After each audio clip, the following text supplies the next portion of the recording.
Recently, many people have transitioned to independent contracting, moving away from the typical 9 to 5. However, there are some industries where full-time work is still prevalent, including field engineering. For someone interested in becoming an independent field service engineer, how would you start? And what would your new lifestyle look like? And what does it really take to be your own boss in this industry? Hi, and welcome to TechWorks Talks.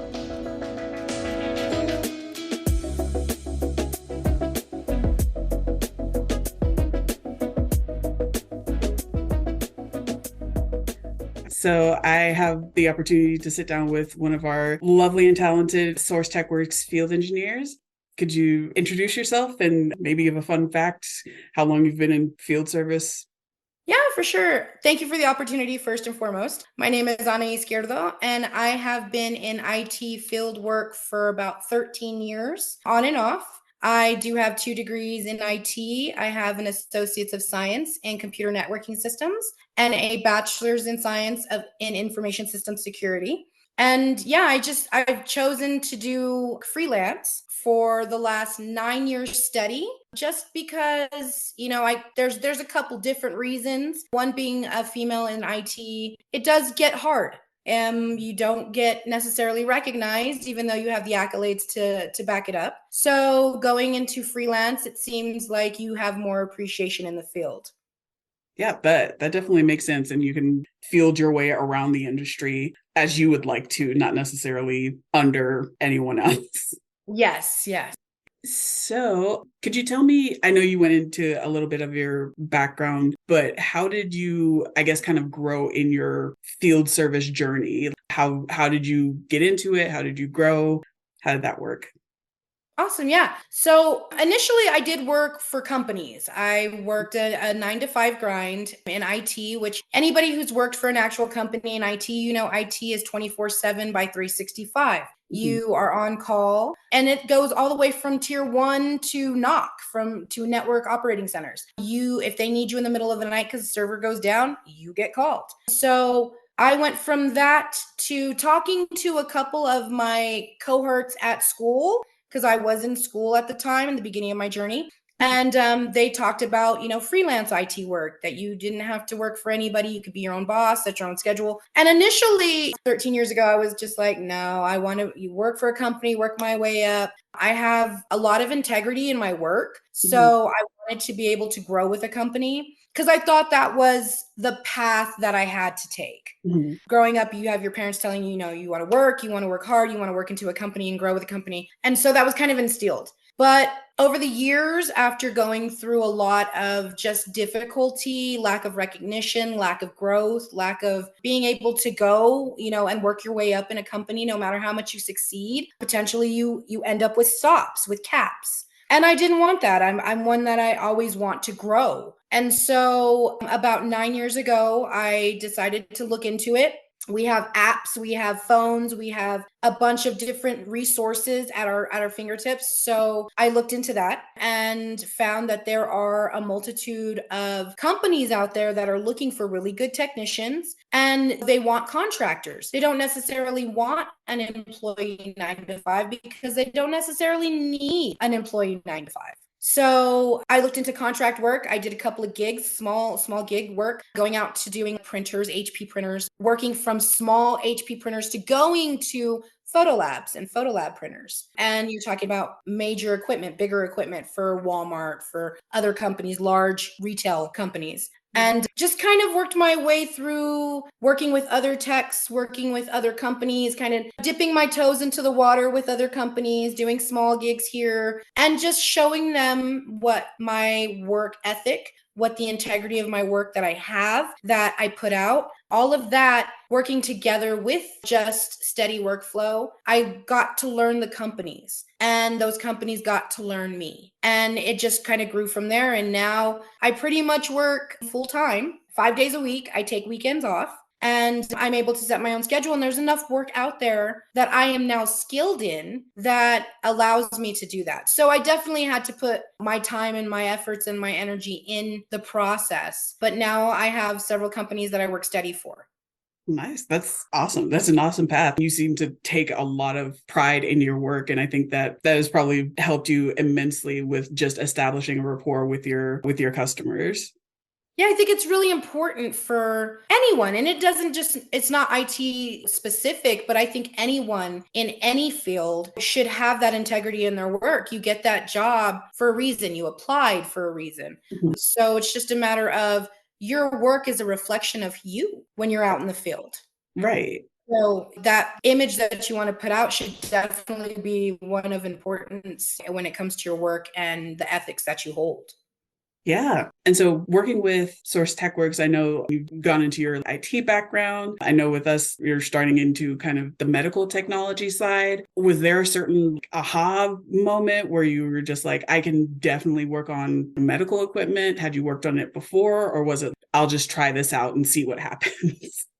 Yeah, no. So I saw the opportunity going onto multiple platforms, seeing the opportunity was there. And I'm like, why not? I've been doing a lot of server work, printer work, break fix. I did a couple of seasons of actual IT customer service calls for companies. And I saw the opportunity and was like, that's growth. It's a new field that I did not have any experience in. I knew networking, I knew computer functionality, I knew, break fix, I knew a lot of tech. I've done a lot of things in the quote unquote PC world. But when I saw the opportunity, I'm like, carpe diem, seize the day. I'm going to go ahead and apply. I know I'm very confident in my technical skills and my technical ability, but as well as my customer service skills. And I knew when it came to medical field, it's a different breed. It's a different approach. You do have to be super professional. You're talking to people who have been in their fields for decades upon decades. So it's a matter of being that confident inside and seeing the opportunity and just taking it. You're never going to be able to grow unless you take the risks. So I went ahead and I applied, and it was a really solid risk. It's a really solid opportunity. So I was like, the risk is minimal. What's the worst they can say? No, we don't want you. So yeah, I just took the leap. And again, never had any experience on medical equipment. But once I got into training on that specific equipment, it was just flow. It was like, okay, so this is kind of the same thing that I've been doing, but there's more to it. It's complex, there's more science. And when you're in IT, science is everything. So I just felt like it was an amazing opportunity. And I'm so glad that I took the leap. That's amazing. You kind of went into it a little bit, but exactly how different is the environment in IET versus medical, or is it different?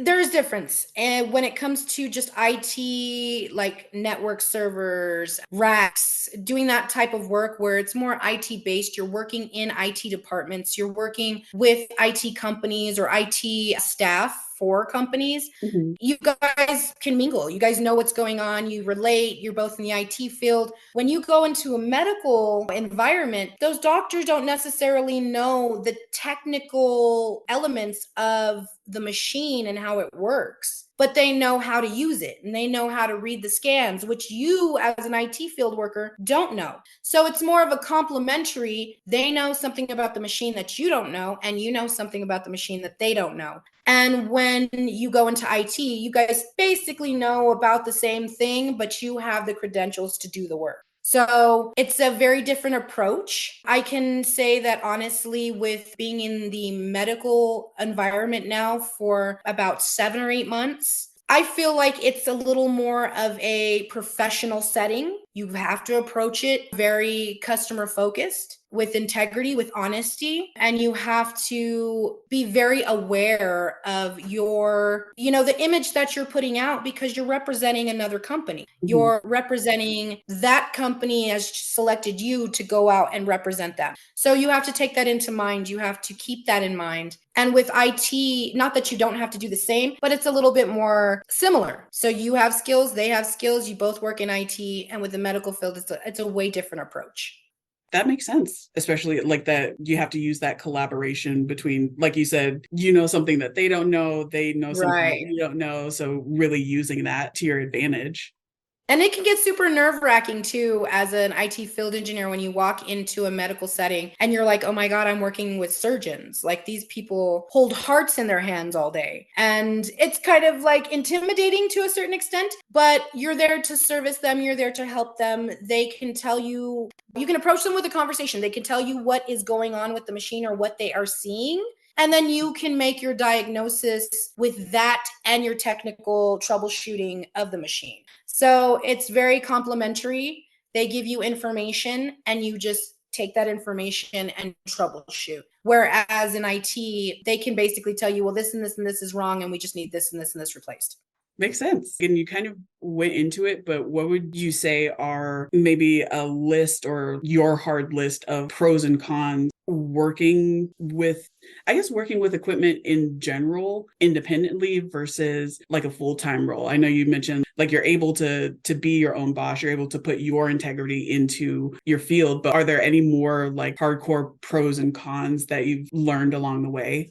As far as pros and cons working in as an IT field engineer freelance compared to working at a 9 to 5, I can definitely say that pros, yes, you get to set your own schedules. You can work around what you already have going on with your family, with other priorities. Like I have a social media business also. So I'm able to work my social media while also scheduling around my meetings for that with IT work. That's a pro. Being able, for someone like me, I am very independent. So working by myself, I'm completely okay with that, completely comfortable with that.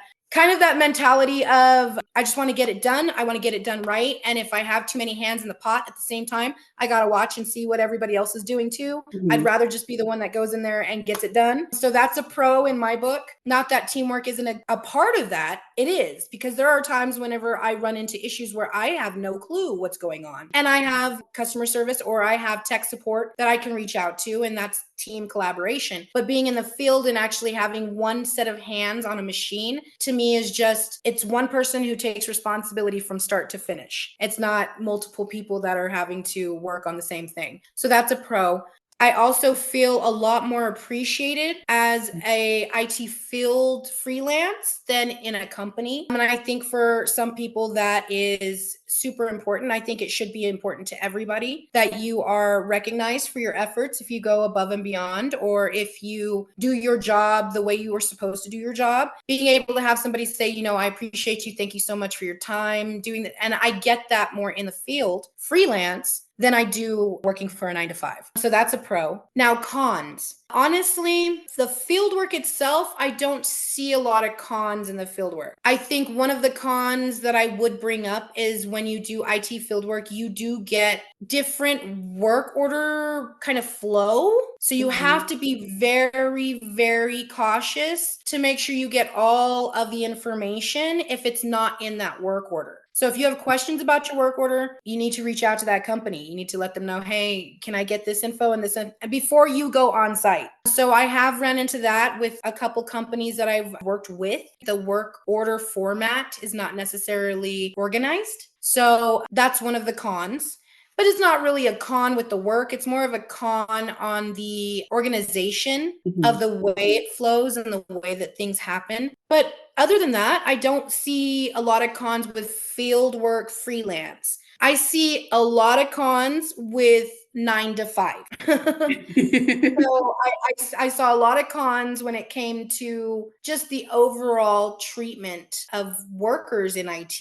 When you work for a company, you kind of get lost in the flow of the mass amount of employees they have, especially if you work for a big company. So yeah, I feel that there's less cons in freelance than there is in 9 to 5.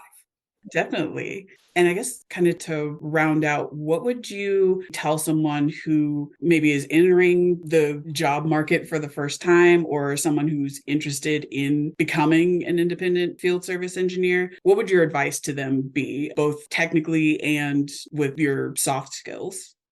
Yeah, so I think I have a long list. I've actually, since I've been doing this field work for the last 9 years, and I've reached out to a lot of the good, solid techs that I've worked with over the years. And I've told them, hey, you might want to consider looking into freelance. You are having a hard time at your 9 to 5. So, look at freelance opportunities. There's this opportunity, there's that opportunity. But I always, when it comes to somebody who has never been in the field before, who has never had any type of IT field work, there's a list of things. I'm like, make sure that you do have integrity of your work. Go in there saying, I'm going to do this. I'm going to do it to the best of my ability. I'm going to do it to the best of my skill set. And I'm going to make sure that this customer is happy, just happy with what you're doing. Happy because, believe it or not, before you get in there, they're not so happy. They are not. They are not happy their equipment's not working. They are not happy that this is affecting their work. So you have to go in very customer focused. Go in customer focused, have integrity in your work. Be aware of your SLAs or your service level agreements or the times that you have to be there. Be very aware of the details of your work, what you are supposed to be doing. If you have questions, ask before you go on site. Make sure you get everything you need before you head to front face that customer. Make sure you're prepared. And that means so many different things. Your appearance, your hygiene, your all of that, but also make sure you have the right tools. You have your right laptop. You have your phone charged. You have to be very detail oriented when it comes to being a freelance because you don't have a boss to tell you what you're supposed to do. You are your boss.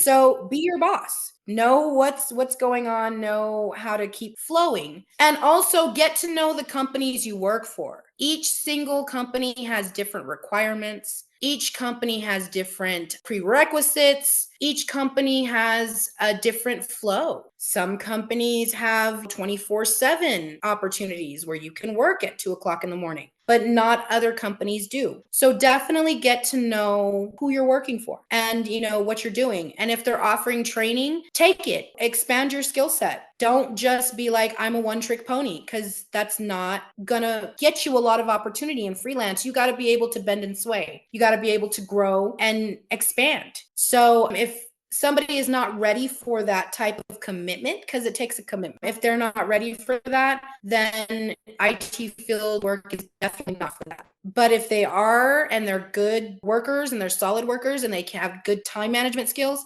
then you're definitely going to succeed in this particular field of work. Very good advice.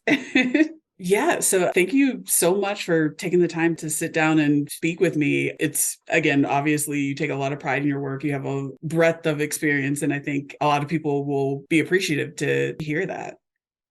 I appreciate the opportunity. I want to thank you for reaching out to me to give me this opportunity just to speak, because there's a lot of things we could go into. I could go on and on and on, but I honestly feel like the basics are where some techs in the field lack. And it's just the basic customer focus, having the basic integrity in what you do. And that's very important. So I do thank you so much for giving me the opportunity to just share that with everybody.